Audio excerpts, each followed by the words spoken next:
Alright, want to give all praises, honor, and glory to Yahweh, Bashim, and Shabashim Kakadash.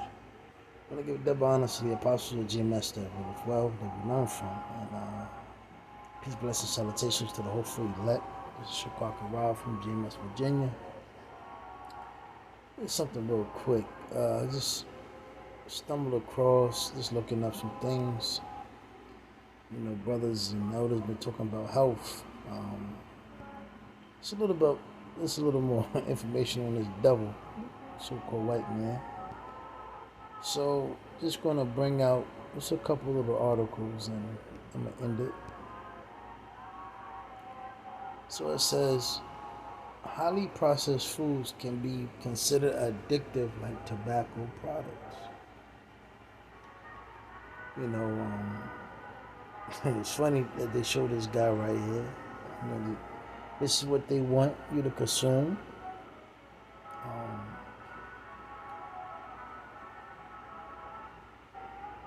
Shalaki. Oh. You know, they want everybody messed up mentally, fucked up physically. As you can see, the man right here, big belly, fat, overweight, obese. They got the fries, the burger, the hot dogs, the hamburger, and the donuts. And all of these products in this food is all chemical. So it says, can highly processed food be addictive? It's a question that researchers have debated for years, as unhealthy diets are often fueled by foods loaded with refined carbohydrates and added fats. Now, again, I'm not going to read everything.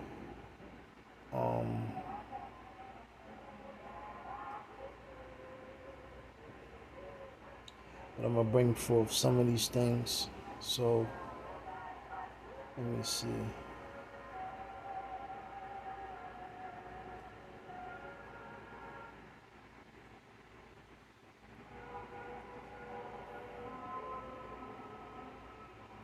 To find a resolution, a new University of Michigan and Virginia Tech analyzers took the criteria used in a 1988 U.S. Surgeon General's report that established that tobacco was addictive and applied it to food.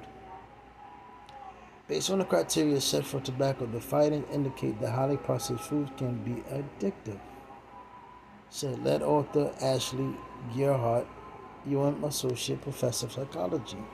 One thing that Esau does, he makes these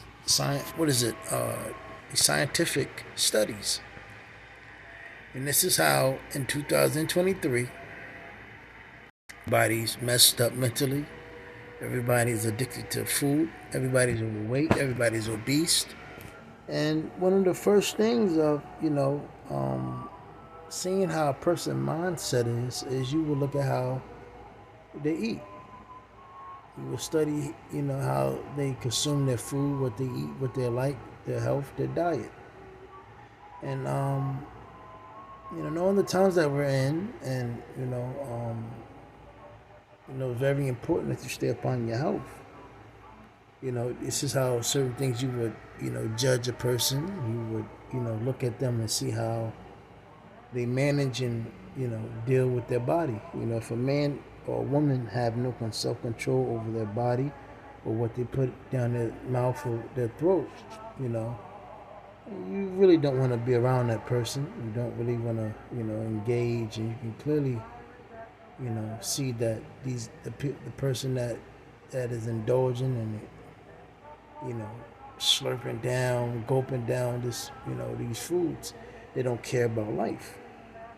So it says, in Alexandra de Feliciantonio, assistant professor at Franklin Biomedical Research Institute at Virginia Tech, in fact, the addictive potential for foods such as potato chips, and it's very wide known that potato chips is very addictive. They got the thing MSG in them. So when you open up a bag of potato chips, you can't just eat one. So it says cookies, ice cream, and french fries may be a key factor contributing to the high public health costs associated with food environment dominated by cheap, accessible, and heavily marketed highly processed food, the researchers said. So, the research published in the current issue of Addiction offers evidence that highly processed food meet the same criteria used to identify cigarettes as an addictive substance. So there you go. You know, and you see why people are overweight, they fat. You can't tell these people to stop. You can't tell these people to change your diet.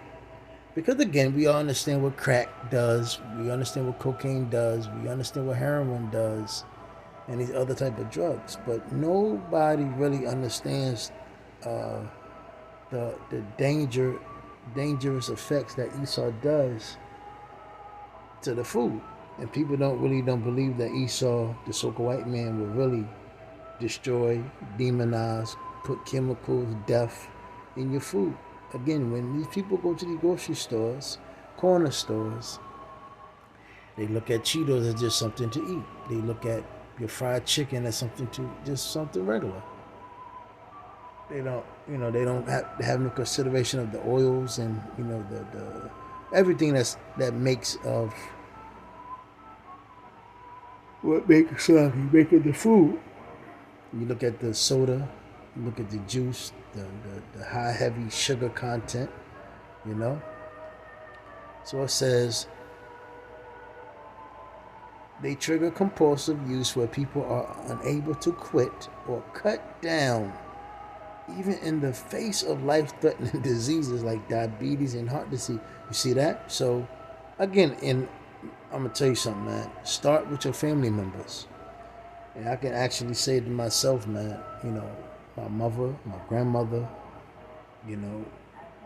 they eat like little fucking kids, man.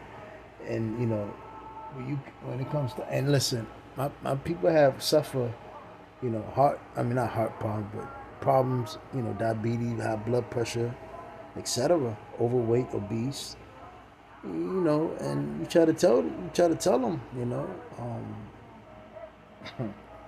stop, change your diet. You need to really stop eating every fucking hours. You need to start eating every 30 minutes. They be carrying big ass bag of potato chips in they purses, whatever. And will they stop? No. Jake wanna holler at the very end when it's too late, when they ready to sever Jake's foot, when Jake had a stroke, a heart attack, right there on the deathbed. That's when Jake wanna scream and holler and shout. But no, So it says they can change the way we feel and cause changes in the brain that are similar magnitude as the nicotine in tobacco products. They are highly reinforcing. They trigger intense urges and cravings. So,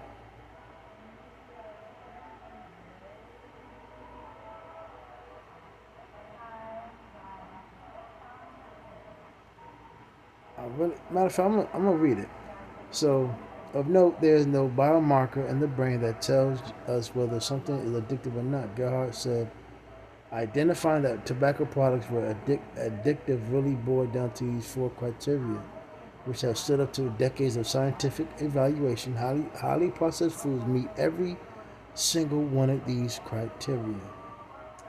De Feliciantonio said the ability of highly processed foods do rapidly deliver unnaturally high doses of refined carbohydrates and fat appeared key to their addictive potential. Highly processed foods contain complex substances that cannot be simplified to a single chemical agent acting through a specific central mechanism. The same can be said for industrial tobacco products, which contain thousands of chemicals, including nicotine, Gerhardt said. When the Surgeon General's report was released more than 30 years ago, tobacco products were the largest cause of preventable death, but many people and tobacco manufacturers resisted accepting the addictive and harmful nature. This delayed the implementation of effective strategy to address this public health crisis, which cost millions of lives, said Gerhardt, who directs UM's Food and Addiction Science and Treatment Lab. When we realized tobacco products were addictive, it made us realize that smoking wasn't just an adult choice. but that people were getting hooked and couldn't stop even when they really wanted to. The same thing appears to be happening with highly processed foods. And this is particularly concerning because kids are a major target of advertising for these products. And these people wonder why these kids are fucked up because highly processed foods. You wonder why kids scream and shout and cry, fall on the floor, pitch a bitch when they're in the store. And one thing, going to the grocery stores, right? It's the reason why they put the gum, the candy, the Twix, the Snickers, the what is it, the Three Musketeers, what is it, the Babe Ruth, the potato chips. There's a reason why they put all of that in the front. And I made a little joke leaving the store one time. I was like, oh yeah, I said, oh yeah, y'all know how to get the kids, huh? Dude snickered and smirked. He was like, yeah, but these moms, they just be falling for it because their kids be shouting, and that's what they want. There's no father in the crib. There's no law. There's no order, no discipline. These kids are able to pick up.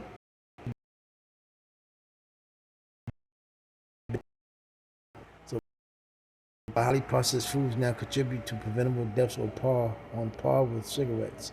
Similar to tobacco products, the food industry designs the highly processed foods to be intensely rewarding and hard to resist. The researchers said, because again, just like when a drug dealer that sells crack, that's how they want their food. They want it to be non-resistant. So they want the customers and their product to keep selling. Same thing with Esau. They cut the product by numerous ways of cutting the products, and you're getting chemicals.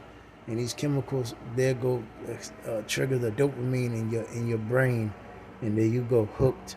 And you think you talk about crackheads and you talk about cocaine users and fentanyl users and heroin users. Well, that's you're addicted to your food is crack. So it says, it is time to stop thinking about highly processed foods just as food, but instead as a highly refined substances that can be addictive, the Felicitoño said. So, I'm going to end it real quick with a scripture.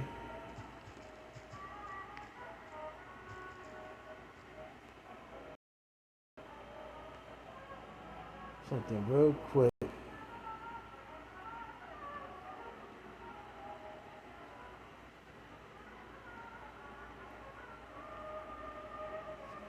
Hold on. No matter of fact.